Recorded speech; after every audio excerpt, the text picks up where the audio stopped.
What's up, everybody? Today I'm going to go over a fun theory I've heard about for a while now. This is just a neat theory, so fair warning right off the bat, this is just fun theorizing. That's what most of this video is going to be about. Before I get into that theory, though, I want to address a couple things real quick. First off, there's a lot of Nintendo stuff happening this weekend into next week. Most obvious is the release of Hyrule Warriors: Age of Calamity next Friday. But there's something else very interesting happening on Monday. 4 scheduled maintenance are all happening on the 16th, which could possibly be updating for something major. Here's that maintenance information, and it goes over things like PayPal, using credit cards, the eShop itself, and the parental guardian confirmation stuff. On Smashboards, Fat Man on Ice actually listed out everything that's happening in the next week or so. They said Mario Tennis Aces tournament this weekend, Mario 35 special event this weekend, Smash tournament event this weekend, Pokemon Sword and Shield tournament this weekend, Mario Maker 2 event starting Tuesday, Mother pop-up shop opening on Monday, and I'll talk more about that later in this video, Amiibo Wave next Friday, Age of Calamity next Friday, Nintendo launches its annual Black Friday sale starting next Friday, 4 maintenances on Monday, a tie record for this year. All in all, lots of stuff going on starting today until next Friday. Pin Shadow on Smashboards went on to say, something else to note, Nintendo seems to be on a schedule of adding new Super NES online games every 2 months since May, and they've consistently dropped every 3rd Wednesday of the month, the only exception being September, where it was the 4th Wednesday, but I assume that was because they also released Super Mario All-Stars earlier in the month. They get announced at least the week before, meaning if there's a new batch next Wednesday, it's almost certainly getting announced tonight. 6 days was the gap in May. This was posted on Thursday, by the way, and we didn't get this announcement. If it doesn't, they either just decided to wait until the last Wednesday in the month for no reason, or they might be planning on launching a new system for the service. Important to note, Nintendo has pushed back most stuff on a 2 to 3 month basis, meaning that whatever would have been announced in September, say something to coincide with the 2-year anniversary of Switch Online, would probably be happening about now. Obviously, getting another system represented for the Switch Online, something like Game Boy, would be incredible. Feels long overdue for Nintendo to continue to add more platforms to that service. But this is all highly speculative stuff, so we'll have to wait and see if anything significant happens to coincide with those scheduled maintenances on Monday.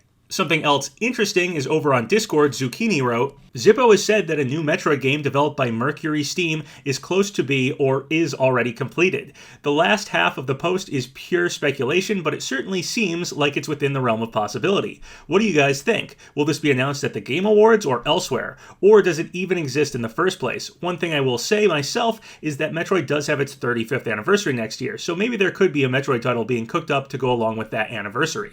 And that's true, we do have Metroid's anniversary to celebrate next year. We had that Samus Returns thing happen, it turned out likely to be fake now, but I had heard rumors of a 2D Metroid game possibly happening, so maybe Zippo was right here and one is coming. The other thing I want to talk about is this old interview with Toshihiro Kondo, president of Nihon Falcom, and it says, if you could have any character in the Falcom library to show up in Smash Bros., who would it be and why? And Kondo responded, having been directly responsible for the Ys series for a lot of my career, I would love to be able to say a doll, but the truth is I can't picture what his moveset would be, so I think I'll defer to Reen since he's a swordsman and I think he'd fit in pretty well. Them blue-haired swordsmen, am I right? But seriously, this interview is pretty interesting now that we have that potential Falcom rep leak, though the choice still seems to come down to either Adol or Reen if that leak turns out to be true. That interview happened at Anime Expo 2019, so it is a little bit older at this point. Okay, so now let's go over this Smash theory that I just think is kinda cool. It has to do with the total number of characters that will be playable by the end of Smash Ultimate. Smash has an absurdly gigantic roster of characters, and more are still on the way. I remember back during Smash 4, I thought if we got a few more of the cut characters back, and maybe like 1 or 2 more ballot characters, it'd be perfect. Then when Smash Ultimate was shown off at E3 2018, and we got Everyone Is Here, plus Inkling, Ridley, and Daisy, the roster was already what I had hoped Smash 4's could have been. Now several more base newcomers and lots of DLC characters later, and Smash is well beyond the scope of what I thought was ever possible several years ago. On the Smash website, they number all of the fighters, and once this second Fighters Pass finishes, we should be on fighter number 81. We even have theories about possibly getting more stuff after that. Maybe somehow a third Fighter Pass could happen, or a few Echo Fighters or something could happen. 4 more Echo Fighters would round out both versions of the character select screen at the end. For those unfamiliar with what I mean, there are actually 2 different character select screens in Smash Ultimate, one that stacks the Echoes onto their counterparts, and one that gives them separate selectable icons. For both of these character select screens to be perfectly squared off, 4 more Echo Fighters would have to happen. Wishful thinking for sure that anything will happen after the second Fighters Pass, but my point here is just that the Smash roster is absolutely huge. With a roster of this magnitude already, I've heard a lot of people wonder if Sakurai and Nintendo might even try and shoot for 100 characters at some point. It just seems like a good final number of fighters that would solidify undeniably that Smash Ultimate truly is the ultimate Super Smash Bros. Game. But what if we are already on track to hit 100 characters in Smash? We might technically not even need any more characters past the second Fighters Pass to make that claim. And here's where this cool little theory comes in. So let's go over how we might get there. Like I said, the fighters in Smash Ultimate are numbered, and you can go on the official Smash website and see that at the end of the second Fighters Pass, we will be at fighter number 81. However, some fighters aren't actually counted in that number. Echo fighters don't bump the number of fighters up, they are just listed as the same number as the fighter they're the counterpart of. We have 7 Echo fighters right now, so we are actually going to end the second Fighters Pass off at fighter 88 if we count the Echoes. So is there any way we can technically count some more characters and try and get from 88 to 100? One easy way to do it is just to count the male and female alts as different characters, but it feels kind of like cheating. And it can get really messy, especially if we try counting every male and female villager and Inkling as their own separate character. It just all gets kind of confusing as what we should count and what we shouldn't count. So what if instead we counted all of the named characters in Smash? Characters like Elf or the 7 Koopalings. Counting these characters isn't too much different than counting the Echo fighters, right? We also just got Steve with Alex, Enderman, and Zombie, named alt costumes. So if we add the 7 Koopalings, Elf, and the 3 named alts Steve got, we end up with 99 named Smash characters by the end of the second Fighters Pass. Matt on Discord wrote me, "Hello again, I realized this was highly speculative to begin with, but after watching your recent video on voice theory, I'm starting to put more stock in this. I found it interesting that Zombie, Enderman were named as opposed to costumes. If you focus completely on named characters, then the current character count is now 95. Add 4 more fighters, the remainder of the second Fighters Pass, and that's 99. Thinking about that voice theory combined with how conveniently the number adds up for named characters, my bet is that one of the fighters has an alternate name/voice, and is not just a male-female alternate. Very tinfoil hat, but definitely interesting. Food for thought.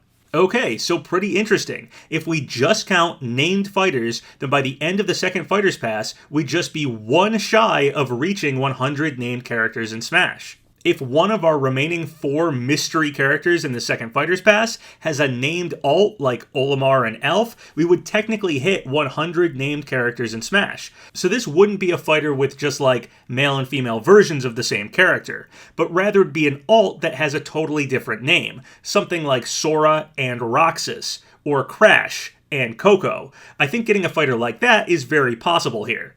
We might not even need a future character to have a named alt to technically hit 100 named characters. Byleth on the Japanese website's male and female alts have different names. Much like Steve and Alex, they are listed as 2 characters. Although even on the Japanese website, the English for Byleth is still just Byleth for both versions. With Byleth having 2 names in Japanese, we would hit 100 named characters already without having to get any more newcomers with named alts. So maybe we're already set to hit 100 names at the end of the second Fighters Pass. Or maybe over 100 named characters could be the accomplishment here rather than hitting a clean 100. I could even see Sakurai taking the time to point out how we hit 100 different named characters. It would be quite the achievement to highlight. There are a few issues here, though. First off, 100 is sort of arbitrary. I think it would be a nice thing to shoot for, but it doesn't have to be. Also, getting there, obviously, is very specific. We have to be willing to add the Echo fighters to the number of fighters, and also ignore the male and female alts, yet count the named alts. It is a little specific. Also, some characters are kind of 2-in-1, like Banjo and Kazooie, or Rosalina and Luma, yet we are counting them as one named fighter. Ice Climbers is technically Popo and Nana, right? Duck Hunt is sort of 3 characters, the dog, the duck, and the person with the zapper. I like to think it's Captain N myself. Hero, while being called only Hero in name for every alt, is still technically one of these fighters with alts of totally different characters. Sakurai did take the time to point out their different names during the Hero presentation, even though the game itself only has them named as Hero. I suppose Pokemon Trainer is sort of a double character situation, kind of like Rosalina and Luma, or Banjo and Kazooie, as you're playing as Pokemon Trainer and Squirtle, or Ivysaur, or Charizard at any given time. So maybe they're more of a Rosalina and Luma, Banjo and Kazooie type situation. Talking too much about this stuff, and I'm finding myself trying to find ways not to count characters so we don't go over 100. And that means there's a lot of fighters in Smash. If somehow Sakurai and Nintendo are actually shooting to hit a clean 100 named fighters, I could certainly see Sakurai making a note of it at the end. But either way, we have a Smash game right now where you can make the argument it's going to have 100 fighters, and that's absolutely crazy to think about. Not something I would have ever even imagined would be possible one day back when I was choosing between 12 characters on the Nintendo 64. Anyway, before I end this video, here's just a few other interesting things of note. Ed Boon, one of the creators of the Mortal Kombat series, tweeted this. It says, "I used to love making these kinds of flipbook animations." And there's a flipbook style animation of Scorpion in Smash Bros. Unfortunately, Mortal Kombat has had a lot of controversy surrounding it, especially in Japan where the game isn't allowed to be sold. I won't say the games are banned in Japan, as whenever I say that people always correct me, as people do play Mortal Kombat in Japan, but it's not easily accessible for Japanese fans and generally can't be sold.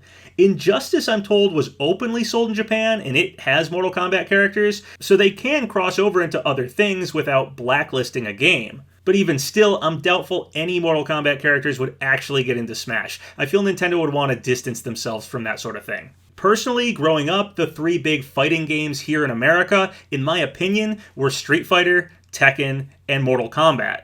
So it is truly unfortunate I don't think any Mortal Kombat content will be showing up in Smash to put them all in one place. Nintendo News wrote, Mother is getting its own pop-up shops in Japan. Agu Agu-sama wrote me, is gonna get a lot more suspicious on Porky's Spirit not being in Smash because this is huge. Not just any series can get its own store. Oh man, he's gonna get in.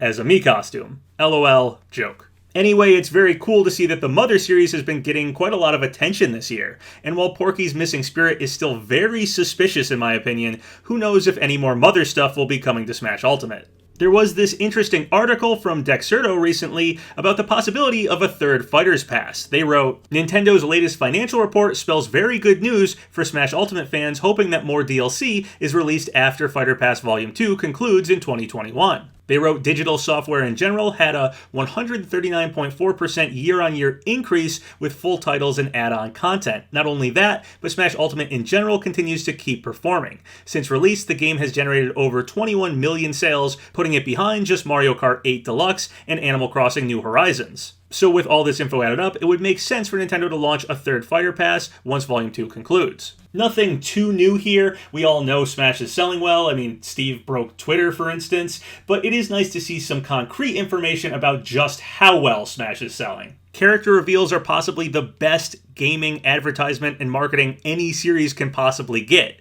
So while I think a 3rd Fighter Pass is possible, maybe after Sakurai takes a break or something after this current one, absolutely nothing certain here beyond the obvious fact that more Smash characters is profitable.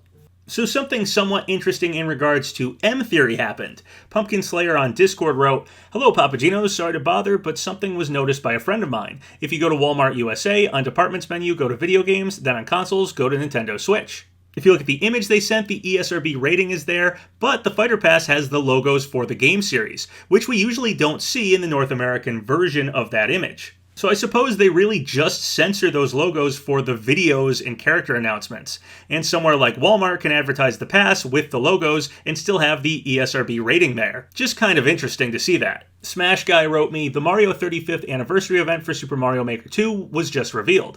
Looks like it will run from November 18th to November 25th. Not sure what this means for the Mario tournament for Smash Bros, but I wouldn't expect to hear an official date until after this event, perhaps sometime later in December for Smash Bros. So they are talking about the Mario 35th Smash event that got pushed back from November to December. Likely we'll have to get through the Mario Maker event before we hear specifics for the Smash event now. Well, that's everything I wanted to talk about in this video. Just sort of a fun little theory. I just think it's really cool that we might actually have a Smash game that technically has like 100 characters in it. Pretty sweet if you ask me. If you guys have any thoughts or comments about any of the stuff I went over in this video, leave them below. So once again, thank you guys for all the subscribes, all the likes. Really helps out the channel. So if you haven't subscribed yet, go ahead and do so, or like the video, or leave a comment, whatever you want. Until next time, have a good one.